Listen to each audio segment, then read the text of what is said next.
اهلا بيكم في ذا فاوندر بودكاست. انا صلاح الدين، مؤسس منصه تصميمك، وبشارككم هنا رحلتي وتجارب ناس ملهمه في البيزنس والاداره.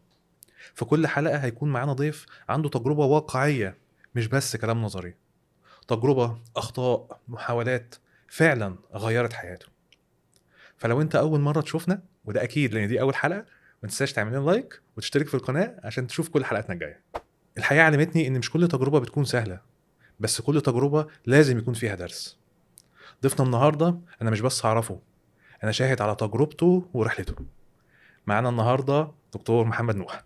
اهلا بيك يا دكتور صلاح. انا يا دكتور عامل ايه؟ عامل ايه؟ والله العظيم مبسوط ان انا موجود معاك. وانا كمان جدا. مش عارف اقول لك ايه بصراحه. مبسوط جدا ان اول حلقه من ذا فاوندر بودكاست تكون معاك، يعني ماشي. وان شاء الله تكون حلقه خفيفه. وهي اول تجربه، وان شاء الله. هو المشكله ان احنا اصحاب وحافظين بعض، فانا مش عارف هنتكلم ازاي لا ما اصلا. تقلقش من الموضوع ده، يعني ربنا يستر. عشان مش خايف الحته دي. طيب يا محمد، خلينا كده. لو حد ما يعرفكش ومحتاج يعرف انت مين، هتقول له ايه عن نفسك؟ انا محمد نوح، صاحب شركه بيت الخبره العقاري، وكو فاوندر في اكتر من شركه وفي مجالات مختلفه بره العقار وجوه العقار. والحمد لله يعني عندي خبرات كتيره في مجال البيزنس ومجال الاعمال الحمد لله يعني. بس الخبره الاساسيه عندك في العقارات. تمام. طيب، قبل بيت الخبرة كنت فين؟ كنت في كذا شركة ديفلوبر موجودين في السوق، إذا كان في التجمع عاصمة عموما أو في زايد، في أماكن كتير جوه مصر يعني، في ديستنيشن عموما يعني.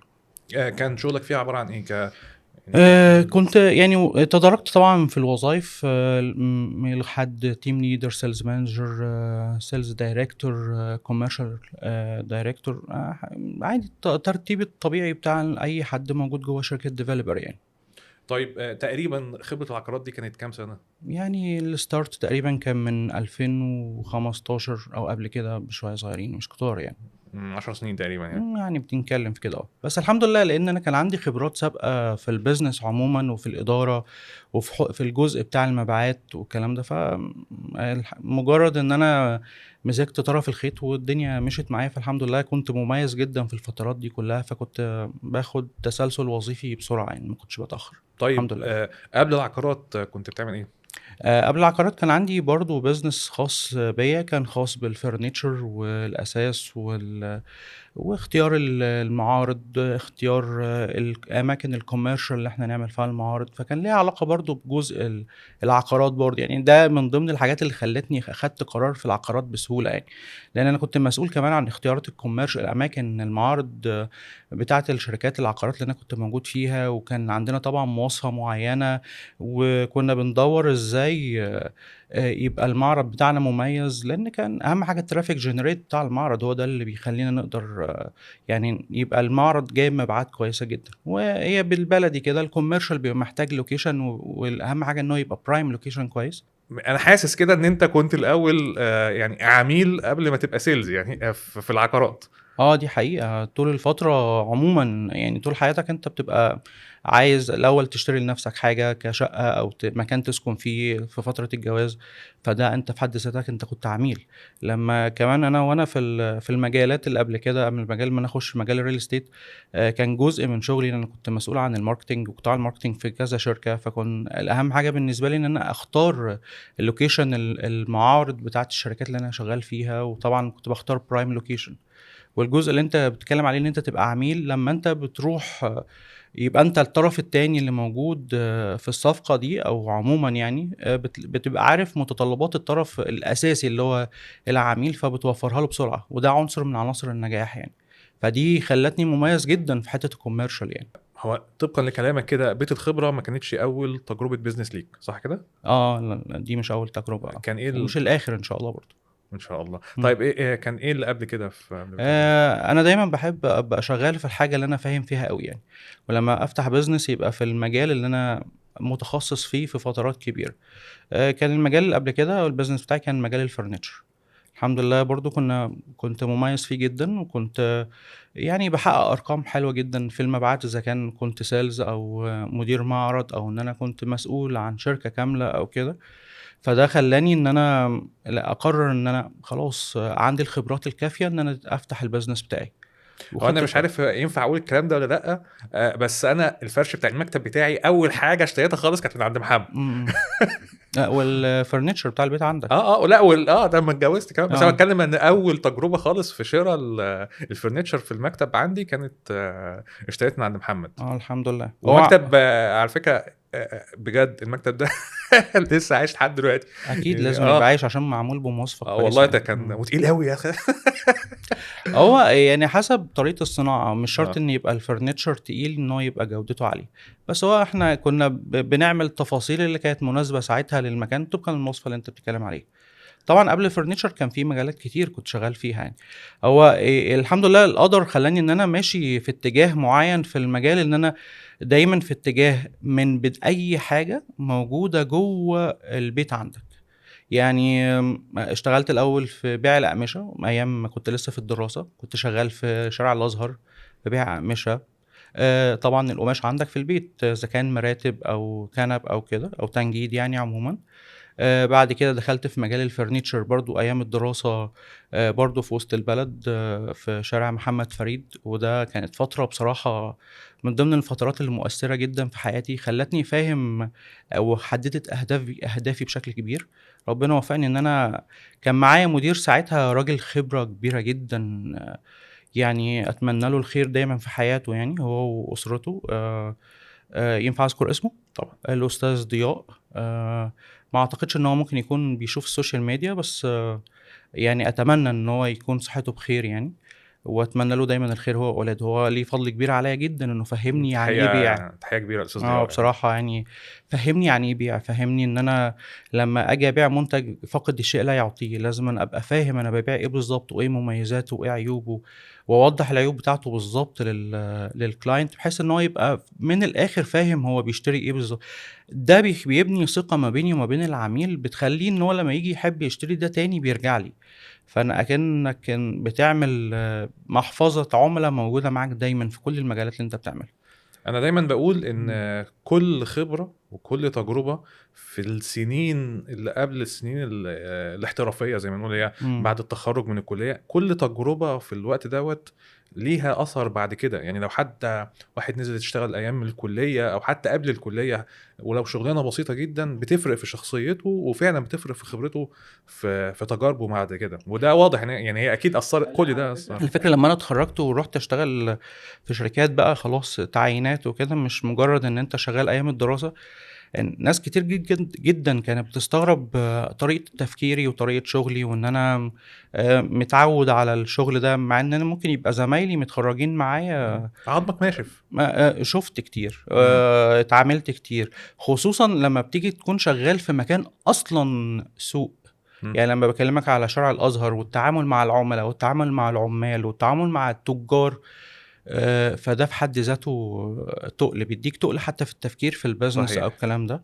صحيح. ولمّا رُحت شركة من ضمن شركات برضه يعني خلّاني إن أنا رُحت شركة أول ما اتخرّجت، كنت في خلال 3 شهور يعني تخيّل إن أنت بتتسلسل وظيفيًا بشكل مختلف يعني. كان المدير بتاعي بصراحة كان مُتفهِّم الحتّة دي، وكان لمّا بيطلب منّي task كنت باعمله. الtask ده كان بيخلّيني إن أنا أروح أعمل presentation بتاعته قدّام الowner نفسه، قدّام صاحب الشركة في حد ذاتها، وكانت شركة هي كان عندك شركة كام سنه في الوقت ده؟ تقريبًا بنتكلّم في 21 سَنة تقريبًا. فلأ، يعني وكان ودي من بدايات خالص اللي خلّتني إن أنا أبقى فاهم يعني إيه commercial ويعني إيه إن أنا أختار فروع. لإن صاحب الشركة نَفْسه لمّا لقاني بافكّر ورايح وجاي وبادّي وباخلّص التاسكات اللي هو بيدّيها لي، طلب منّي إن كانوا بيفتحوا فرع في أبو كبير، أبو كبير شرقية فرع لل ال تخيّل إن إحنا يعني واحد لسه خبراته ما فيش، ما الراجل اعتمد عليَّ اعتماد وأنا باشكره جدًا في الحتّة دي، اعتماد كبير جدًا إن أنا أكون ماسك الmarketing بتاع المكان وأشوف إزاي نعمل له الدعاية بتاعته والافتتاح وإيه الاشتراطات بتاعته، و وكان مجهّز لنا سكن هناك، كنت باروح أبات هناك وهو كان مقدّر المجهود ده بصراحة يعني، هو أو المدير اللي كان موجود، وده كان في حد في ذاته حاجة كويسة جدًا يعني. بس كانت في نقطة ودي لازمًا أدّيها لكل حد بيتفرّج علينا وياخد باله منها يعني. أنت ساعات بتبقى نجاحك في أي مكان بيبقى ضرر لناس كتير، فبيبقى في مشاكل ممكن تظهر لك. المشاكل دي لو أنت فعلًا مش فاهم أنت إزاي تتعامل معاها، ممكن تدمّر الفكرة أو تدمّر مجهودك اللي أنت بتعمله. اهم. وبتخلق بيئة عمل مش كويسة، وأنا ده نصيحة باحب إن أنا أدّيها لأي حد إذا كان بيدير مرؤوسين أو حد صاحب شركة، إنه ياخد باله من النفسيات بتاعة الموظفين الموجودة يعني، ودي المشاكل اللي بتقابلك عمومًا. طبعًا، طبعًا. إذا ومش شرط تبقى موظف، أنت ممكن دي تبقى المشاكل اللي بتقابلك عمومًا مع في الزملا طبعًا. حياتك عمومًا يعني. صحيح. أهم حاجة إن أنت إزاي تاخد المشاكل دي وتبدأ تشوف إزاي تبقى ليها مميزات و وتبدأ تاخدها في اتجاه معين. أنا ما أعرفش ليه اتجاه الكلام راح للحتة دي، بس حبيت إن هي جات في بالي نصيحة، لإن إحنا بنتكلم على ذكريات صحيح، قديمة يعني. صحيح، صحيح. فدي من ضمن النقاط اللي كانت مهمة جدًا في النجاح، اللي خلّيت بعد كده إن أنا ما إمم. اتأثّرش بأي مؤثرات خارجية، أنا بيبقى عندي هدف وtarget لازم أنا أنفذه يعني. طب خلّينا نرجع تاني للفترة بتاعة دلوقتي إمم. أو فترة العقارات زي ما بنقول، إحنا تقريبًا 10 سنين. 10 سنين في الجزء إن أنا تخصصي real estate، real estate بس. مش إن أنا كعميل. أيوه، أيوه. إمم. طيب أنا على طول يعني إيه، باسأل السؤال بالشكل ده يعني، أنا آسف يعني، أنت إيه اللي خلّاك تتخبط في دماغك وتقرر إنك تفتح business خاص بيك؟ موضوع إن أنا أفتح business ده دايمًا في حياتي كلّها، إن أنا كنت حابب إن أنا يبقى عندي الbusiness الخاص بتاعي وأفكاري وشغلي، حتى كمان في فترات كتيرة جدًا من عمري كنت أنا باحاول يبقى عندي النشاط التجاري بتاعي يعني، حتى لو نشاط صغير، إذا كان بيع ملابس، إذا كان بيع تجارة يعني cosmetics في حارة اليهود، إذا كان وحارة اليهود دي مدرسة يعني. أو إن أنا يبقى عندي معرض الfurniture بتاعي، إذا كان يبقى جوّه مصر أو برّه مصر. فلأ، أنا طول عمري شايف حتّة إن أنت الbusiness بتاعك لمّا بتحُط فيه أفكارك أنت، بتلاقي النتايج كبيرة جدًا يعني، خصوصًا إن أنا حابب إن أنا يبقى عندي التجارب الشخصية بتاعتي، اللي أنا أقدر أقول إن دي مدرسة بتاعتي. دايمًا أول بيعة في الbusiness الخاص بيبقى ليها طعم تاني، إمم. وهي أصعب بيعة. دي حقيقة. ففاكر أول بيعة حصلت معاك؟ أول بيعة في الbusiness بتاعي في العقارات عمومًا، يعني نقدر نقول عليها التوفيق بتاع ربنا بصراحة يعني. مجهود هو كله توفيق ربنا طبعًا، بس أكيد طبعًا، بس هو يعني دي كان عامل مهم جدًا. أنا كان طبعًا أنت وأنت بتبدأ الbusiness بتاعك بيبقى عندك قلق شديد جدًا، الدنيا ماشية إزاي، طيب الأوضاع رايحة فين، جاية منين، هتخاطب العملا إزاي، هتتكلم إزاي، رغم إن أنت خبراتك كبيرة في الكلام ده، بس أنت نزلت الملعب بشكل مختلف، نزلت ملعب إن أنت الowner، فده في حد ذاته كان عامل صعب جدًا. بس التوفيق بتاع ربنا وفقنا إن إحنا اخترنا يعني، أو أنا اخترت مشروع بعينه. الحمد لله أنا عندي القدرة دي، إن أنا باختار مشاريع بعناية وليها معايير معيّنة دايمًا، المعايير دي لمّا بتتحط بتنجّح طبعًا الاختيارات دي. فمجرد لمّا أنا اخترت الجزء المميز ده من مشروع من المشاريع، فلمّا جيت أعرضه على العُملا، بالعكس لقيتهم إن هُم مرحّبين جدًا، لإن كمان كانت طريقة عرضي للمنتج ده أو للعقار للوحدة دي ده كانت مختلفة شوية، لإن أنا باعرضها زي ما أنا فاهم الreal estate، مميزاتها، إيه العوائد بتاعتها، طب إيه اللي أنت هتكسبه بعد كده، طب إيه الميزة في الlocation اللي إحنا اخترناه. فبصراحة كانت فتحة خير عليّا، والعميل لحد النهارده صديق ليّا وبيستشيرني في حاجات كتير، ومبسوط جدًا بالحاجات اللي هو اشتراها معايا يعني، الحمد لله. خلّينا نخش في العقارات بشكل أعمق شوية، و وأنا هاتقمّص دور العميل الرخم. معلش. مش موجودين كتير، فبلاش الكلمة دي يعني، ماشي. يعني أنا عميل دي حقيقة أنا شُفتك. اللي أنا باقصده إمم. إن أنا هاسألك فعلًا عن حاجات بتدور في دماغي، وأكيد بتدور في دماغ ناس كتير جدًا وهُم بيحاولوا يشتروا شقة أو يشتروا أي وحدة بأي شكل من الأشكال، و سواء هيشتروها بغرض الاستثمار أو إن هُم يشتروها عشان يسكنوا فيها أو يستغلوها يعني.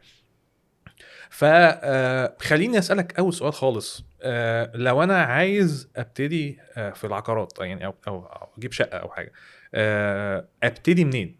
أول خطوة أعملها إيه هي؟ أول خطوة إنك تشوف الملاءة المالية بتاعتك، وتشوف ايه يعني المستوى المالي اللي انت عايز تشتري من خلاله والمتدفقات الماليه اللي بتجيلك.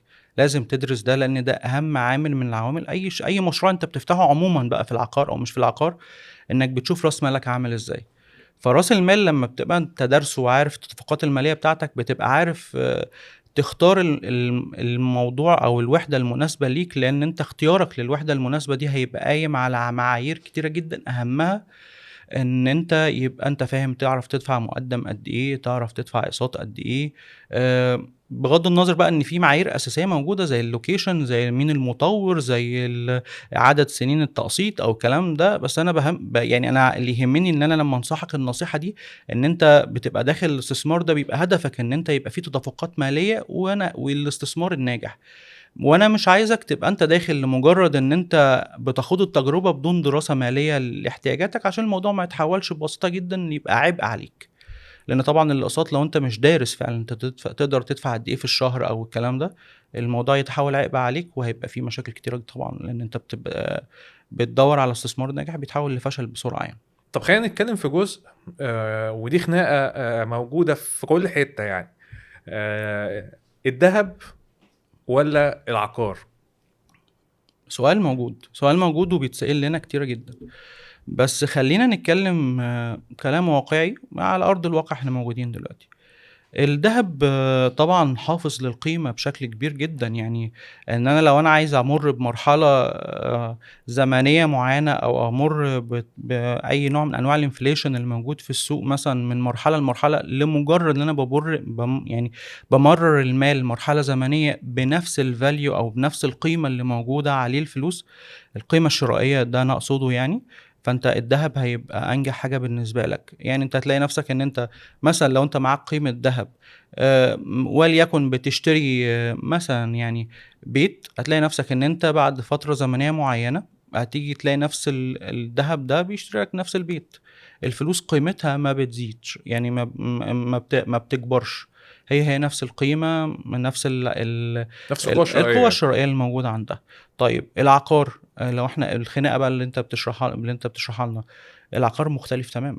العقار استثمار بيحفظ للقيمة، ودي أول حاجة فيه، لأن طبعا أي قيمة سلعة بتبقى قايمة على حجم الطلب والعرض اللي موجودين عليها. وحجم الطلب الموجود على العقار خصوصا في العقارات وفي المدن الجديدة حجم طلب شديد وكبير. فده أول حاجة، مش بس بيحفظ للقيمة، لا بالعكس كمان ده بيزود الاستثمار بتاعك وبيزود المدخلات بتاعتك. بمعنى تاني أشرحها لك بشكل مختلف. أنا رحت اشتريت مثلا محل، المحل ده وليكن مثلا في التجمع الخامس. بعد فترة قيمة المحل نفسها بتزيد، ان انا لو انا قعدت سنة سنتين ثلاثة لما اجي هبيع المحل هبيعه باضعاف الرقم اللي انا اشتريته وبالقيمة الفعلية السوقية، مش مجرد حفظ القيمة. يعني انا مش هشتري مثلا عقار بمليون جنيه هاجي ابيعه مع الانفليشن هرجع ابيعه مثلا بمليون ونص وهلاقي نفسي ان انا هي نفس القيمة الشرائية بتاعت المليون ونص. لا بالعكس، تلاقي نفسك انك القيمة الشرائية بتاعتك بتزيد. تاني حاجة انت تقدر تستغل العقار ده او المحل ده في ان انت تأجره. فمعنى كده انه بقى عندك نوعين من العوائد: عائد ايجاري ثابت شهري انت تقدر تصرفه وتقدر تتعامل بيه جدا وتزود استثماراتك في اتجاهات مختلفة، غير القيمة الفعلية اللي بتزيد للمحل بتاعك. فببساطة جدا الذهب مش زي العقار انجح طبعا. طيب انا عندي تحفظ على الجزء دوت مم. في نقطتين. مم. النقطه الاولانيه، انا معاك في ان العقار استثمار قوي جدا مم. على المدى الطويل، مم. مش المتوسط ولا المدى القصير. ده العقار ولا الذهب؟ العقار لا. هقول لك. بدليل ما هو في معايير انت تختار عليها.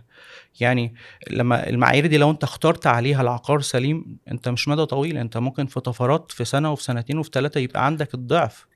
اجمالي او النسبه الاكبر من العقارات المتاحه في الوقت الحالي عقارات لاي اوف بلان لسه مش مبنيه. ماشي معاك. نسبه كبيره جدا. معاك تمام. فانا دلوقتي بالنسبه لي ان انا قاعد بحط فلوس باستثمار، بحط فلوس باستمرار. ف انا مش شايف حاجه دلوقتي. لو جينا على الذهب، انا حاطط مبلغ مثلا مجازا يعني مليون جنيه جمدتها ذهب. فانا محتاج 200,000 جنيه بكره. تمام، هعمل ايه؟ هنزل